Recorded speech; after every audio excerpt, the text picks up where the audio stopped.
आपके अपने YouTube channel ओझा smart classes में आपका स्वागत है। फ्रेंड्स, जैसा कि आपको पता है, मैंने अपनी पिछले वीडियो में आपको टेंस का चार्ट दिया हुआ है और टेंस कितने प्रकार के होते हैं ये भी आपको दूसरे वीडियो मैंने बताया है।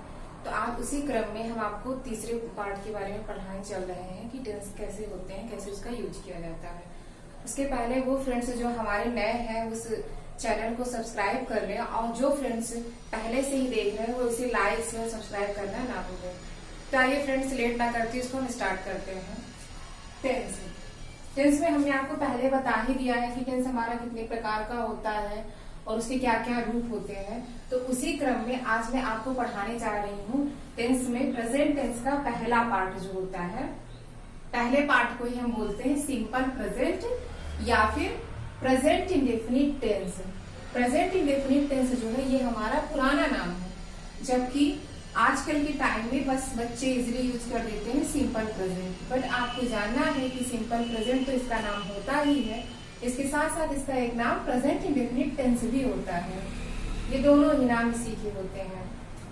अब फ्रेंड्स यहाँ पर देखिए इसकी पहचान क्या होती है। पहचान, इन वाक्यों के अंत में ता है, ती है, ते है आदि शब्द पाए जाते हैं। जहां पर सेंटेंस दिया रहेगा और उसमें ता है, ती है, ते है आदि शब्द पाए जाएंगे तो आप समझ जाएंगे वो सिंपल प्रेजेंट या फिर प्रेजेंट इंडेफिनिट टेंस का वाक्य वो है। और उसके ट्रांसलेशन के लिए फिर इस वाक्य का जो इस सेंटेंस टेंस का जो नियम होता है वही नियम आप फॉलो करेंगे। तो फ्रेंड्स यहाँ पर ये तो इसकी पहचान हो गई। अब हम आपको रूल के बारे में बताने चले। इसके रूल कौन कौन से हैं। इसका फर्स्ट रूल है, यदि कर्ता, कर्ता मतलब सब्जेक्ट आपका ही, सी, इट या एक वचन की संज्ञा यानी कि सिंगुलर नाउन हो तो वर्ब की फर्स्ट फॉर्म के बाद में एस यानी कि एस या ईएस जोड़ा जाता है। यदि कर्ता सब्जेक्ट ही, सी, इट या एक वचन की संज्ञा हो यानी कि सिंगुलर नाउन हो तो वर्ब की फर्स्ट फॉर्म के बाद में एस या ईएस जोड़ा जाता है। और इसका सेकेंड रूल क्या होगा, यदि कर्ता सब्जेक्ट आई, वी, यू या दे हो तो वर्ब की फर्स्ट फॉर्म यानी कि जो क्रिया का मूल रूप है का प्रयोग किया जाता है। ये तो और भी आसान है। अगर आपको सब्जेक्ट आई, वी, यू या फिर दे देंगे तो उसमें जो है हम मेन वर्ब जो होगा उसको उठा करके वैसे ही यूज कर लेंगे, उसमें एस या फिर ईएस लगाने की जरूरत नहीं पड़ेगी। और फ्रेंड्स ये तो इसके रूल की बात होगी, पहचान हो गया। यहाँ पर देखिए आप एक चीज यहाँ पर लिखा हुआ है नोट, ये सबसे खास बात है। नोट, ज्यादातर बच्चे इस चीज को नहीं जानते, इसीलिए हमने नोट के रूप में इम्पोर्टेंट बात लिख दी है। इसको आप चाहें तो कहीं पर नोट कर सकते हैं कि ये पॉइंट जो है बहुत ही इम्पोर्टेंट है, इसीलिए मैंने इसको ऐसे लिखा और थोड़ा सा हाईलाइट भी किया हुआ है। वर्ब की मेन फॉर्म, अब देखिए क्या क्या उसके नाम है, मेन फॉर्म या बेस फॉर्म या फर्स्ट फॉर्म। उसके तीन नाम हो रहे हैं, मेन फॉर्म या बेस फॉर्म या फर्स्ट फॉर्म। सदैव प्लूरल में होती है, कहने का मतलब ये हमेशा प्लूरल में दिए जाते हैं और उसे सिंगुलर बनाने के लिए एस या ईएस जोड़ना पड़ता है। इसको आप हमेशा याद रखेंगे कि वर्ब की जो फर्स्ट फॉर्म होती है वो सदैव प्लूरल फॉर्म में होती है। जब हमको उसको सिंगुलर बनाना होता है तो उसमें एस या ईएस जोड़ना पड़ता है। सिंपल प्रेजेंट, पहले हम सिंपल प्रेजेंट टेंस को पढ़ाने चल रहे हैं। सिंपल प्रेजेंट टेंस जैसे कि मैं आपको बताया है कि सिंपल प्रेजेंट या फिर प्रेजेंट इंडेफिनिट टेंस दोनों में से कोई भी हम नाम यूज कर सकते हैं। उसमें हम आपको सबसे पहले पहला जो प्रकार है उसी की प्रैक्टिस करवाने चल रहे हैं। और जैसे अफर्मेटिव हो गया हमारा, इंट्रोगेटिव, निगेटिव, ये सब होते हैं हमारे सेंटेंस है। तो सबसे पहले मैं आपको अफर्मेटिव यानी कि पॉजिटिव सेंटेंस सिखाऊंगी।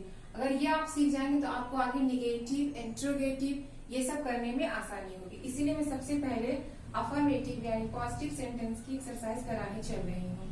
एग्जाम्पल्स देखिए, रूल तो हम आपको लिखा ही चुके हैं, रूल लिखा दिया है, पहचान भी बता दिया। अब मैं यहाँ पर आपको फाइनल एक्सरसाइज कराने जा रही हूँ।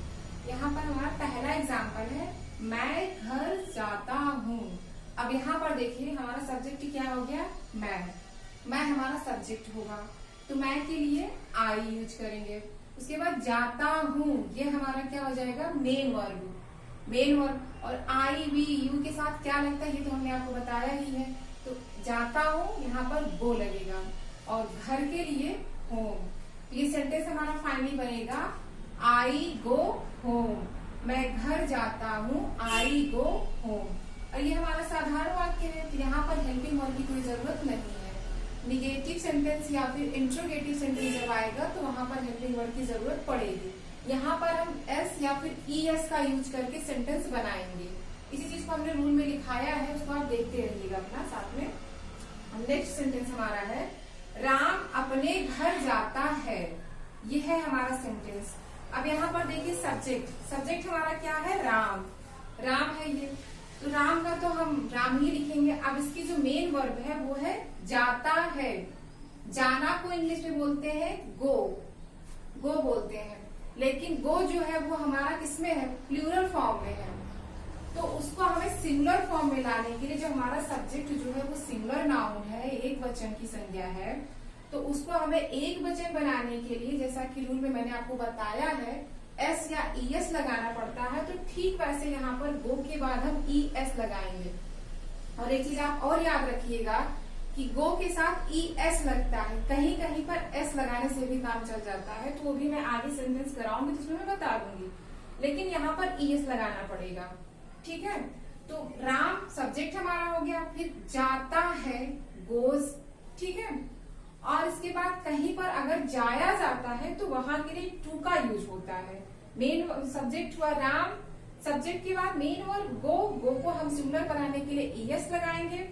और इसके बाद जब कहीं पर जाया जाता है तो उसके लिए यूज किया जाता है टू। इसके बाद यहाँ पर देखिए अपने है, तो अपने के लिए राम होने की वजह से हमारा सब्जेक्ट राम है, उसके लिए हम हिज का यूज करेंगे, हिज लगाएंगे। राम अपने घर जाता है, Ram goes to his house. ऐसे ये सेंटेंस हमारा बनेगा। थर्ड सेंटेंस हमारा होगा हम आम खाते हैं। अब यहाँ पर देखिए वी है, वी हमारा प्लूरल फॉर्म में होता है, तो वी हमने यूज कर लिया, वी हमारा सब्जेक्ट हो गया। अब खाते हैं के लिए क्या लगेगा, ईट। ईट जब ये बहुवचन में हमारा है ही है, वी हमारा प्लूरल फॉर्म में है, तो ईट को भी हम वैसे ही रख देंगे। यहाँ पर एस या फिर ES लगाने की कोई जरूरत नहीं है। वी ईट मैंगो, हम आम खाते हैं। सब्जेक्ट हमारा हुआ वी, मेन वर्ब हुआ ईट, और ये मैंगो आम खाते हैं। ऐसे सेंटेंस हमारा बन जाएगा we eat mango. Next sentence देखिए फ्रेंड्स, यहाँ पर तुम क्रिकेट खेलते हो, ये हमारा सेंटेंस हुआ। अब इसमें देखिए सब्जेक्ट आपका क्या होगा, सब्जेक्ट आपका होगा तुम, तो तुम के लिए तो यू यूज कर देंगे। ठीक है, अब मेन वर्ब हमारा क्या होगा, खेलते हो, तो खेलते हो को क्या बोलते हैं, प्ले। हमारा प्ले होता है। यू के साथ अगर हमारा यू जो है ये प्लूरल फॉर्म में है तो यस या फिर ES नहीं लगाएंगे, तो सिंपली हमने इसको लिख दिया यू प्ले। और क्या खेलते हो, क्रिकेट, तो जनरली यूज कर दिया cricket, you play cricket. Next sentence देखिए, वे गंगा जी में स्नान करते हैं। अब यहाँ पर आप देखिए हमारा सब्जेक्ट क्या है, सब्जेक्ट हमारा हुआ वे, तो वे को इंग्लिश में बोलते हैं दे। ठीक है, दे। अब इसके बाद हमारा मेन वर्ब क्या है कि यानी कि मुख्य काम उसके द्वारा क्या किया जा रहा है, स्नान करते हैं, तो इसका हो जाएगा दे बाथ। ठीक है, स्नान करने को इंग्लिश में बोलते हैं बाथ। और कहाँ पे, गंगा जी में, में के लिए क्या यूज करेंगे, इन द। और गंगा जी के लिए गंगा। यहाँ पर फ्रेंड्स एक बात आप लोग ध्यान देंगे कि गंगा का जो जी है इसको कैपिटल लेटर में लिखेंगे, क्योंकि गंगा जो है हमारा ये प्रॉपर नाउन है, प्रॉपर नाउन का यूज जो हम करते हैं तो वहां पर उसको कैपिटल लेटर में लिखा जाता है। यहाँ पर ये सेंटेंस हमारा बनेगा, वे गंगा जी में स्नान करते हैं के लिए they bath in the Ganga. Friends next sentence पर देखिए, माता जी रामायण पढ़ती है। यहाँ पर हमारा सब्जेक्ट होगा माता जी, माता जी के लिए हम मदर यूज करेंगे। अब यहाँ पर देखिए पढ़ती है, पढ़ती हमने आपको बताया था ना फ्रेंड्स, अगर हमारा सब्जेक्ट एक वचन होगा, सिंगुलर नाउन होगा, तो मेन वर्ब को हम उसके अकॉर्डिंग यूज करेंगे, यानी कि सिंगुलर नाउन में ही लगाएंगे। माता जी हमारा सिंगुलर हुआ तो माता जी को इंग्लिश में बोलते हैं मदर। अब पढ़ती है, पढ़ती ही के लिए होगा रीड। रीड क्या है, प्लूरल फॉर्म में है, तो उसको हमको सिंगुलर नाउन बनाने के लिए एस लगाना पड़ेगा। अभी देखिए ऊपर हमने सेंटेंस आपको बताया था जब गोज, गोज यानी कि गो के साथ ईएस लगता है, बट यहाँ पर रीड से है, रीड के साथ हम सिर्फ एस ही लगाएंगे और वो सेंटेंस बनेगा रीड्स। क्या पढ़ती है, the Ramayana, mother reads the Ramayana. हमारा सेंटेंस था माता जी रामायण पढ़ती हैं, और इसका ट्रांसलेशन बनेगा मदर रीड्स द रामायण। हाँ फ्रेंड्स, नेक्स्ट सेंटेंस देखिए, और ये सेंटेंस मोस्ट इंपॉर्टेंट है आपके बोर्ड एग्जाम में, खास करके ये सेंटेंस कई बार आया हुआ है और बच्चे इसको ट्रांसलेट नहीं कर पाते हैं। इसको आप लोग ध्यान से देखिएगा। सूर्य पूरब में निकलता है, तो सूर्य के लिए हमारा प्रॉपर नाउन है, तो यूज करेंगे द सन, ठीक है। अब इसके बाद मेन वर्ब हमारा क्या हुआ, निकलना। सूर्य क्या काम करता है, निकलता है, तो द सन राइजेस। कहाँ पे निकलता है, अब आप खुद से पूछेंगे कहाँ पे निकलता है, तो आपको जवाब मिलेगा पूरब में। तो मे के लिए यूज किया जाता है इन द, तो वही चीज, the sun rises in the east. पूरब को इंग्लिश में बोलते हैं ईस्ट, तो हमारा सेंटेंस बनेगा the sun rises in the east. और फ्रेंड्स एक चीज आप लोग कहीं पर नोट डाउन कर लीजिएगा, ये सेंटेंस मोस्ट इंपॉर्टेंट है। तो ये वीडियो हेल्पफुल लगता हो, जो मैंने अभी आपको ये सब एक्सरसाइज दिया है, तो इसका आप स्क्रीनशॉट ले सकते हैं। और फ्रेंड्स आपको ये हमारा जो चैनल है अगर लगता हो कि आपके लिए हेल्पफुल है, तो प्लीज इसे सब्सक्राइब कर लें और लाइक शेयर करना है। और इसके आगे हम जो अपना वीडियो नेक्स्ट अपलोड करेंगे, तो उसमें हम आपको निगेटिव, इंट्रोगेटिव ये सब पढ़ाएंगे, तो वो सब देखने के लिए हमारे चैनल को देखते रहिएगा। Thank you friends.